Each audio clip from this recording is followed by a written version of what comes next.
So the next step in my solar power experiment is that I want to install a whole house backup. Essentially, we're going to probably put in either a transfer switch or a generator interlock, and we're going to get a battery with a TT30 that's big enough to power the house for several days in the event of a power outage.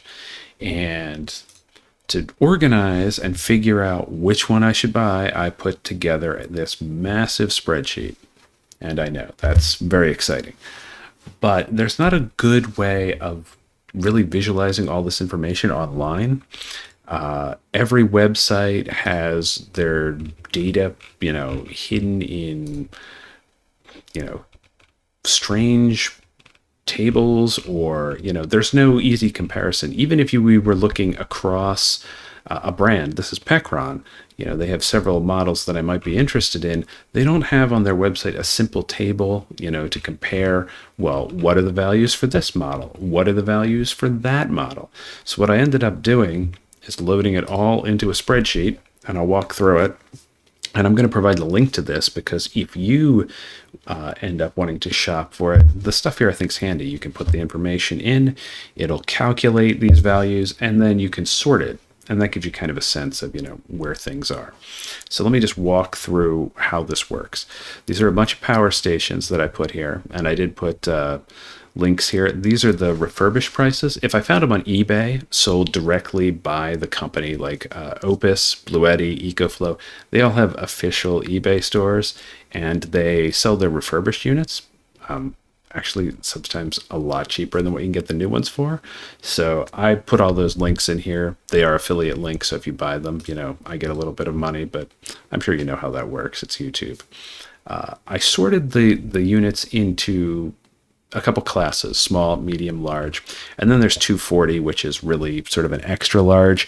If you need to power something out of your whole home system that requires a 240 volt connection, probably a well pump would be a good example of something that, if you have one, I'm guessing you probably want water in a disaster situation, so that might be something you would consider. They are more expensive though, and I'll show you how that works in the spreadsheet. So I'll use the small as an example of why what I bought, which was the absolute cheapest thing, is probably not mathematically the best thing. I bought the AC2A because it was the cheapest price you could possibly get. It was $100 refurbished. At the time, I considered the EB3A, which is also the Bluetti. It's a little bit more money. But the price per watt here, this is essentially how much does it cost per watt hour. For the battery, how much does it cost? So lower is better. The same thing is, I have one here for weight.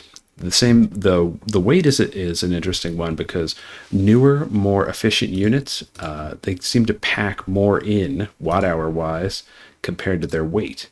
So they weigh less but have more battery life, so that's generally a good thing. These units, the red here being the AC2A and EB3, I think they're bad just because they're so small, and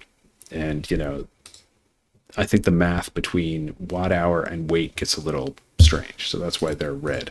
The number here doesn't really matter too much. It's just sort of by color. Green is very good. Red is, not as good.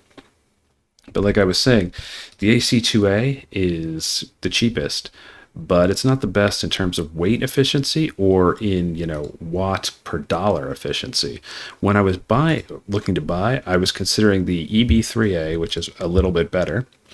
And I also determined that, if I was going to do it, the AC50 was better in terms of, it had more watt hours. It was closer to what I wanted to do. It was also twice as much money, But the reason that I didn't get the AC50, and, I'm kind of, glad that I did, is the voltage max is still 28 volts. That means that you're still limited to kind of a pretty small panel when plugging in a solar panel. A lot of bigger panels, like if you got a 400 watt or a 450 watt panel to charge something up quickly, or if you want to use a panel, eventually I want to get one of those panels that hopefully I could share between a smaller unit and a big unit. Well, I'm not going to be able to plug it into the small unit. So that's disappointing. When I did this, I had that, I didn't have the spreadsheet, but I came to the same conclusion. And that's why I killed the AC50B. And that point, I had talked myself up to, well, the AC70, which was the next, tier up. That one has a 58 volt Vox. So that basically, addressed all my concerns there. But by that point, I was up to $260. So I had essentially decided that was enough money that, we were starting to get in the range of the medium size units, which are only $100 more. So I went with the 2A to just be a starter, and I'm very happy with the unit. It's little. It doesn't do as much as, a full 1800 watt, inverter would, but, it weighs nothing. So, and you don't really have to think about, taking it. It'll charge in an hour on a solar panel. So it works, great for that. The next class and size are the mediums. Mediums are probably good if you're looking for, like, you want to back up a refrigerator for like mostly a day, or you want to, or essentially if you're maybe an apartment dweller, renter, somebody who isn't going to, wire something directly into the home electrical system, because you can get some decent deals like this. The Opus Exodus 2400, like, it's expensive. It's $500, but that's half the cost of, the large unit. It's got a 2400 watt inverter and, 22 or, 2000 watt hours of, battery, so that works out to, 22 cents per watt hour. And, weight per watt hour is really good too. It's 45 pounds. So, that's heavy enough that if you want to pick this up, you probably are going to like think twice. If you wanted something you just wanted to carry around more, you could look at something like the Pecron E1000. That's 29 pounds, 15 pounds lighter. I think that's probably, less you have to think about moving things around. And then we got into what I've currently been going back and forth about, the large category. So for me, the biggest challenge, or the two large contenders for me, are the Pecron F3000, which is brand new, and a refurbished version of the Opus Mega 3. I like both of them. They're both, the same. They have the same inverter size. They have the same battery size. Their price is pretty close. The refurbished Mega 3 is $1,000. The Pecron with a coupon is $950. The big difference between the two, though, is the weight. There's a 20-pound weight difference between the Mega 3 and the F3000. The Pecron. So, the Pecron is more weight efficient. It's a newer unit. It's come out more recently. So that's why... I think that's why it's lighter. It has some peculiarities, like the voltage. The voltage, you have to have at least 24 volts of volts on the solar to get in. That's uncommon. In most panels, in most stations, you can do 12 to whatever the top is. So I don't even know that I currently have a panel that I can plug in and it'll generate power, because most of my existing panels are made to work with the AC2A, which has a max of 28. So if I could get a panel that had like 26 volts of operating, then, I could probably work it on both. But I think I'm going to be using the small panel to charge the little AC2A, and then I will be getting a larger foldable panel system like the Zoop W450 or one of the 400 watt Renogy's to power one of these guys in an emergency. Yeah. Putting the data in like this and then sorting it offers a whole lot of insight into like, oh, well, I didn't realize, how things fall out, or like, oh, that's a really good deal. Like, this, little Opus is a really good deal. Now, it also lets you determine what is most important to you. If price is most important to you, you would sort this by price, in which case, the AC2A is the cheapest you're going to get. But if you need to run a coffee maker or a hair dryer, well, then you need to get to at least 1800 watts of output, or you're not going to make any coffee. If I plug a coffee maker into this guy, it'll just say nope and shut down. And the same thing is like on the large category, if you're doing a transfer switch or a generator interlock, you probably want the TT30 and the one big 30 amp plug. That's what I'm looking for. So usually you want to get to a 3600 watt inverter to be able to do that. But there are some interesting things that fall out when you do the numbers. Like this Exodus 2400 is in a really weird spot because it has 2400 watts of output. It doesn't have a TT30, so you're not going to wire that into a main panel, but it's half the price. It's got 2 kilowatts of power, and that's a pretty good deal. For me, I'm also looking to do the residential tax credit.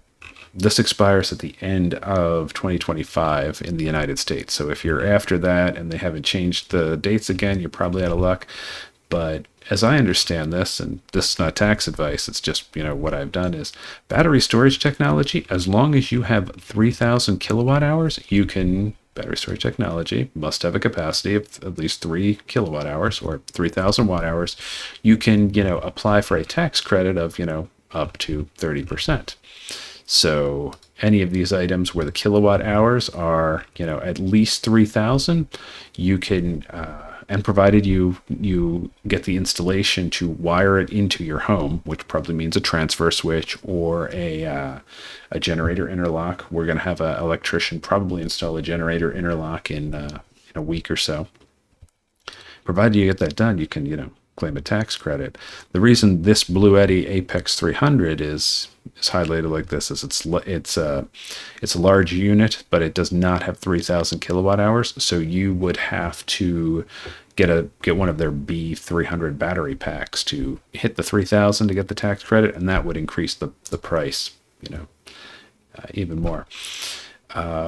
I will share this as a link in this video because I think it's pretty handy just to sort it out. And if you find this video in the future, download a copy of this, punch in whatever your prices are, and you can see the formulas that I use to sort us into small, medium, large, 240. They're hand coded because I know if it's 240 split phase or not. But if you put the numbers in and then you sort by class, price per watt, and then weight in descending order, those are my personal metrics, but you get a pretty good sense pretty fast of, differences between the units and, what is a good bargain and what's not. For me, I'm probably going to get the Pecron F3000 here, but there are a whole lot of other good deals. I might end up getting a medium or a mid-size unit too, if not the Exodus 2400. The Mega 1 is cheaper and pretty cool too, and even the E1000. That's not a refurb, but that's it's a good price. It's $380. So and they are good for maybe an hour or two of air conditioning, and you could probably charge this up with a solar panel in a day, so that would offer a yet another battery backup. But anyway, that's where I'm at. When I get the new unit and get everything set up, I will try and do a I'll try and do a video of what does it look like when all this is wired in, and what did it cost. We're gonna have an electrician do it. So thanks, and I'll see you out there.